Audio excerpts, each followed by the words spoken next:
हमने अपने कई एपिसोडों में आपको पहले बताया था कि कुछ विरासत से संबंधित हम एपिसोड कवरेज करेंगे। उसी के तहत आज हम फर्रुखाबाद जनपद की जो एक तीर्थ स्थल है संकिसा, आप सभी ने शायद पढ़ा हो, इसके बारे में सुना हो। संकिसा जनपद फर्रुखाबाद के अपने आप में एक अलग मायने रखता है, जो कि एटा, मैनपुरी और फर्रुखाबाद के बीच में है।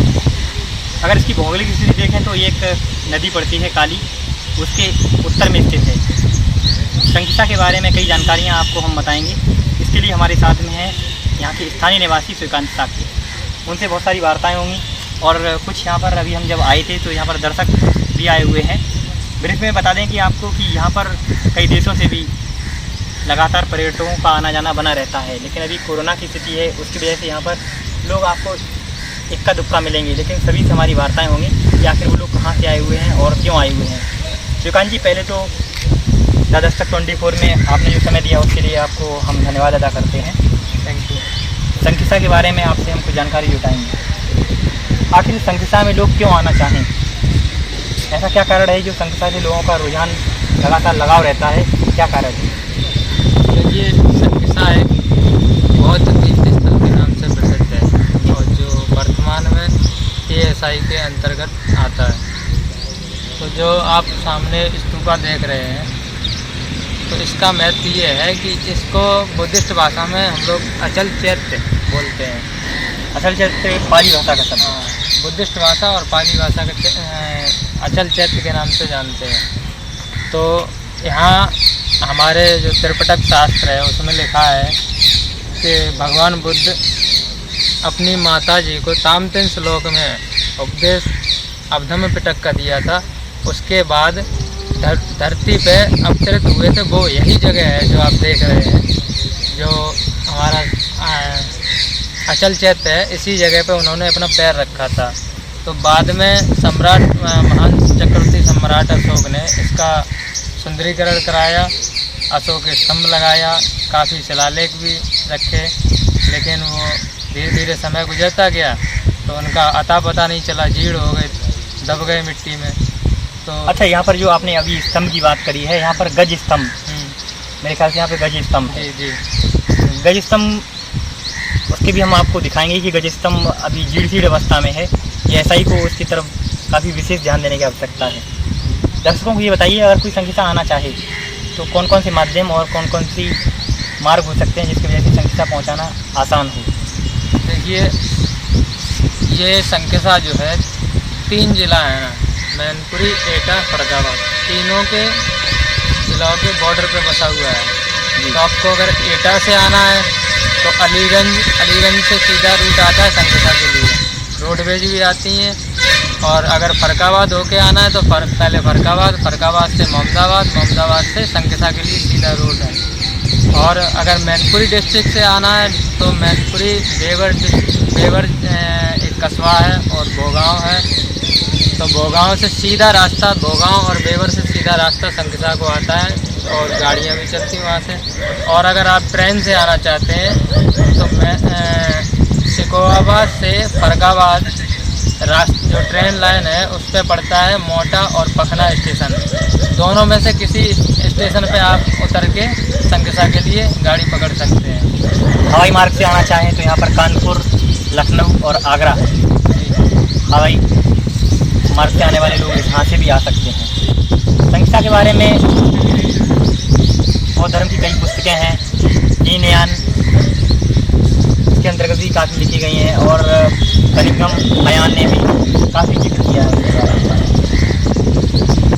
अक्सर ये जो आप देख रहे हैं विवादों की स्थिति में रहता है, वो विवाद का क्या कारण है? देखिए, विवाद अपने अपने संप्रदाय के लोग अपना अपना यहाँ दावा करते हैं, तो विवाद उसी चीज़ का है।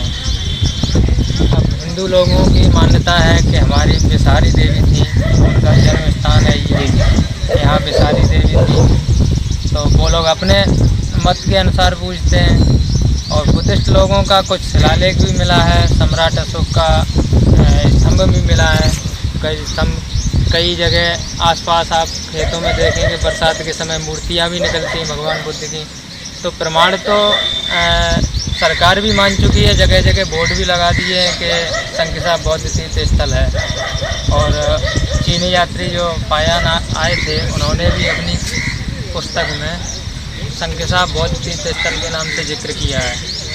तो अब लेकिन चूँकि ये है कि जब तक ये बिल्कुल पूर्ण तरीके से ऐसा ही साफ नहीं कर देता ये किस चीज़ का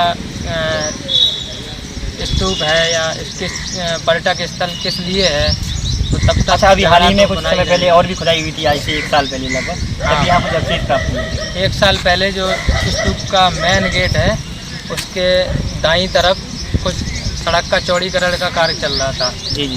तो वहाँ पे शिलालेख और जो पुराने समय में बिहार बनते थे उसके जो पिलर लगाए जाते थे पत्थर के। आइए हम लोग इधर चलते चलते देखते भी चलते हैं। और उस पिलर के जो खंभे बनाए जाते थे उसमें अष्ट चक्र और भगवान बुद्ध की मूर्तियों को उकेरा जाता था। जी जी। तो वही सारी चीज़ें मिली थी यहाँ पे। हम लोग भी देखने आए थे, काफ़ी बनते लोग भी, सीनियर्स बनते लोग भी थे, वो भी देखने आए थे। अच्छा, ASI के संरक्षण में ये सारा कार्य? हाँ, ये सब ASI के संरक्षण है। अच्छा, अगर पर्यटकों की बात करें तो अभी हाल ही में कुछ समय बाद यहाँ पर एक उत्सव भी मनाया जाने वाला है। उस उत्सव के बारे में बताइए और कहाँ कहाँ से पर्यटक यहाँ पर आते हैं उसके बारे में बताइए हमारे दर्शकों को। जो जितनी भी बुद्धिस्ट कंट्री हैं, थाईलैंड है, कंबोडिया है, श्रीलंका है, Burma, Malaysia, Indonesia, Japan, America, सारे देशों के लोग यहाँ घूमने आते हैं और वो सर्दियों में आते हैं। लेकिन अभी तो कोरोना काल चल रहा है इसलिए आना जाना नहीं है, केवल स्थानीय लोग भी आते हैं। और बाकी जो अभी कुछ दिनों बाद अश्विन पूर्णमासी को एक यहाँ प्रोग्राम होता है, आने वाला जो अक्टूबर, क्वार भी कहते लोग, हाँ, अपनी भाषा में क्वार भी कहते हैं। तो उसको महापवारनाथ दिवस के रूप में मनाते हैं। तो उसमें कई स्थानीय नेता भी आते हैं और हज़ारों की संख्या, लाखों की संख्या में भीड़ भी होती है। 2 दिन का प्रोग्राम है और आगामी 19 और 20 तारीख का ये रहता है। अच्छा, यहाँ पर इतने लोग जब काफ़ी लाखों की संख्या में आते हैं तो रुकने की क्या क्या व्यवस्थाएं होती हैं? अगर कोई बाहर से पर्यटक आना चाहे तो यहाँ पर रुकने की क्या व्यवस्थाएं हैं? रुकने की जहाँ भी अपना उचित पड़े तो बुद्ध विहारों में रुकने की व्यवस्थाएँ हैं। अलग अलग करीब 13-14 बुद्ध विहार बने हुए अलग अलग देशों के, इंडिया के 5-6, तो उनमें व्यवस्था है। खाने पीने की जगह जगह पे हम लोग व्यवस्था करते हैं, सारी चीज़ों की व्यवस्था होती है, उसके लिए कोई किसी को दिक्कत नहीं आती। अच्छा, मैंने कहीं पढ़ा है कि जब ये स्तूप अपने ठीक अवस्था में था तो यहाँ पर कई बहुत कुछ रहकर यहाँ पर अध्ययन करते थे, उसके बारे में कुछ बताइए। उस समय यहाँ पे काफ़ी बुद्ध विहार थे, अरहत भिक्षुओं के भी थे, श्रोताबंद भिक्षुओं के अलग थे, रामदेव जो बनते लोग पढ़ते थे, छोटे छोटे जो शुरुआती अध्ययन होता है बुद्धिस्ट अध्ययन, उनके बुद्ध विहार अलग थे। उस समय तो काफ़ी बुद्ध विहार थे यहाँ पे। और आपको जो एक कस्बा लगता है पड़ोस में, सराय अगैर, जी, वो पहले उसका ओरिजिनल नाम था सराय अरहत। अरहत भिक्षु लोगों के भी बिहार बना था, वो अपना विपස්සना साधना वहाँ करते थे, अध्ययन करते थे। और इधर एक पखना बिहार है, पखना बिहार गांव है, उसमें भी एक बहुत बड़ा बिहार था और काफ़ी अभी भी वहाँ पे कुछ मूर्तियाँ टूटी फूटी जीर्ण अवस्था में रखी हुई हैं। यहाँ पर कुछ बौद्ध भिक्षु भी बैठे हुए हैं, हम उनसे बातचीत करेंगे। क्या गुरुजी नाम क्या है आपका? हमारा संगशील। संगशील, कहाँ के रहने वाले हैं? हमारा जन्म स्थान संकिसा। संकिसा, संकिसा के बारे में कुछ बताइए आप। संकिसा के बारे में यहाँ पर स्तूप पर हम लोग बैठे हैं, 5 लोग बनते रहते हैं। अच्छा, परमानेंट रहते हैं यहाँ पर। आर्कियोलॉजिकल सर्वे ऑफ इंडिया और सुरक्षाकर्मी भी हमेशा मौजूद रहते हैं। पुलिस भी रहती है सुरक्षा के लिए। मंदिर जी बताइए, यहाँ पर लगातार पर्यटकों का आना जाना बना रहता है। अभी कोरोना की स्थिति में क्या कितने पर्यटक आए हैं? कोरोना की स्थिति में बिल्कुल कोई पर्यटक नहीं अभी आ रहा है, बाहर के विदेशी लोग कोई पर्यटक नहीं आ रहा है। कोरोना की वजह से यहाँ पर आप कितने समय से रह रहे हैं यहाँ पर? वो हमारा जन्म स्थान ही है। फीवर धारण किए हुए कितना समय हो गया? हमको कम से 8 साल। अच्छा, 8 साल। आपका नाम क्या है? माधव। आप कहाँ के रहने वाले हैं? सिंगनपुर, मतलब जनपद फर्रुखाबाद के अंतर्गत हाँ। डिस्ट्रिक्ट फर्रुखाबाद में पड़ता तो है। आप भी यहीं पर रहते हैं? यहीं रहते। अच्छा अच्छा, तो अभी कोरोना में काफ़ी पर्यटक कम आए होंगे? कतई नहीं आए, कहीं आई नहीं। बिल्कुल नहीं आए। बिल्कुल नहीं आ रहे हो। अभी यहाँ पर एक पर्व आने वाला है आगामी 1 या 1.5 महीने में, उसके बारे में हमारे दर्शकों को कुछ बताइए। इधर बताओ। हमारे दर्शकों को बताइए अच्छा, कि जो फेस्टिवल आपके यहाँ मनाया जाता है, मेला लगता है, उसके बारे में कुछ। हाँ, फेस्टिवल ये पूर्णिमा कुआर की पूर्णिमा को 19 और 20 अक्टूबर को बौद्ध वालों का मेला लगेगा यहाँ पर।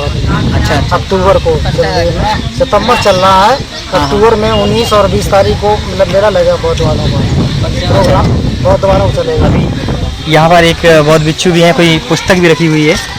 क्या है बंदे जी, इस किताब का नाम क्या है? वंदना सूत्र पठन। अच्छा, इस पुस्तक में क्या है ये?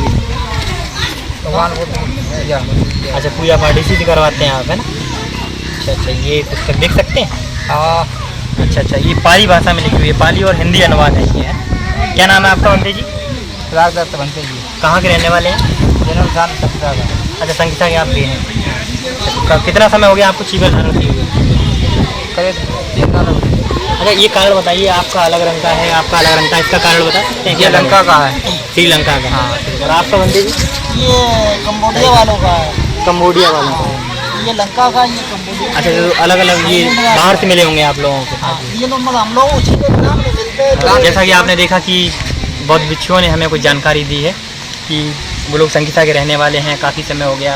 और एक अलग सी जानकारी हमें मिली कि चीवरों का रंग भी अलग अलग होता है।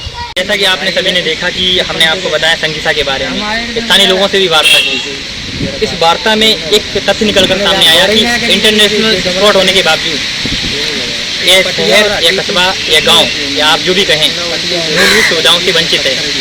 यहाँ पर मेरे ख्याल से यहाँ पर पेयजल की भी समस्या है, और यहाँ पर कोई संग्रहालय भी होना चाहिए, कोई कॉलेज होना चाहिए, या यहाँ पर पार्क होने चाहिए, बस अड्डा भी होना चाहिए, लेकिन ऐसी सुविधाएं नहीं हैं। स्थानीय लोगों से भी हम वार्ता करेंगे कि आखिर वो क्या चाहते हैं संगीता के बारे में, उनकी आखिर क्या क्या डिमांड है कि यहाँ पर जो होना था वो नहीं हुआ। आपका पहले नाम जानना चाहेंगे, क्या नाम है? जोर से बोलिए। सूरशेखर। सूरशेखर। कहाँ से? संगीता के रहने वाले हैं? सूरशेखर संगीता के रहने वाले हैं। क्या लगता है संगीता में, जैसा कि संगीता का नाम है, पूरे वर्ल्ड में नाम है, उसके अकॉर्डिंग संगीता में क्या क्या होना बाकी है? संगीता में है तो कुछ नहीं, लेकिन डिमांड लोगों की बहुत है। देश विदेश से जो लोग आते हैं, एक बार मोदी जी, हमने स्पीच सुनी थी मोदी जी की, जब लंका में गए, श्रीलंका में, तो लंका वालों ने, कुछ लोगों ने उनसे ये डिमांड रखी थी, उनसे रिक्वेस्ट किया था कि साहब वहाँ हवाई पट्टी होना चाहिए, हवाई अड्डा होना चाहिए, हवाई सुविधा होनी चाहिए। तो मोदी जी ने हाँ हाँ की थी। अच्छा अच्छा, अभी आप भी बता रहे थे कि संगीता में पढ़ने के लिए बच्चों के लिए बहुत समस्याएं हैं। बहुत समस्या है। तो क्या यहाँ इंटर कॉलेज, डिग्री कॉलेज वगैरह नहीं है? इंटर कॉलेज तो है, बसंत विजय सोम जो विद्या मंदिर के नाम से है, वो इंटर कॉलेज तो है। अच्छा, वो सरायघाट में पढ़ता होगा, लेकिन नहीं, संगीता में ही पढ़ता है। संगीता में नहीं पढ़ता। हाँ, अच्छा, आवागमन के लिए यहाँ बस अड्डे की बहुत बड़ी समस्या बस है। अड्डे की बहुत बड़ी समस्या है। यहाँ से करीब 2 किलोमीटर पैदल चलना होता है। हाँ, चाहे लेडीज हो चाहे जेंट्स कोई भी हो, तो वहाँ से पैदल आते हैं और पैदल ही जाते हैं। यहाँ कोई सवारी की सुविधा नहीं है। अच्छा, विदेशी पर्यटक भी यहाँ पर आते हैं। कहने में तो बहुत अच्छा लगता है कि लखनऊ, कानपुर और आगरा हवाई मार्ग से जो आना चाहे वो यहाँ से आ सकता है, लेकिन कुछ व्यवस्था यहाँ पर भी होनी चाहिए। अभी वर्तमान में यहाँ पर एक मोहम्मदाबाद में हवाई पट्टी संचालित है जी, तो उसका भी डेवलपमेंट बहुत ही कम है। बहुत कम है। क्या लगता है आपको कि हवाई पट्टी से अच्छा जुड़ाव होना चाहिए? बिल्कुल बड़ा होना चाहिए, संगीता हवाई पट्टी का डेवलपमेंट होना बहुत जरूरी है। बिल्कुल ज़रूरी ये है। मोहम्मदाबाद में है। मोहम्मदाबाद में है। जी जी जी।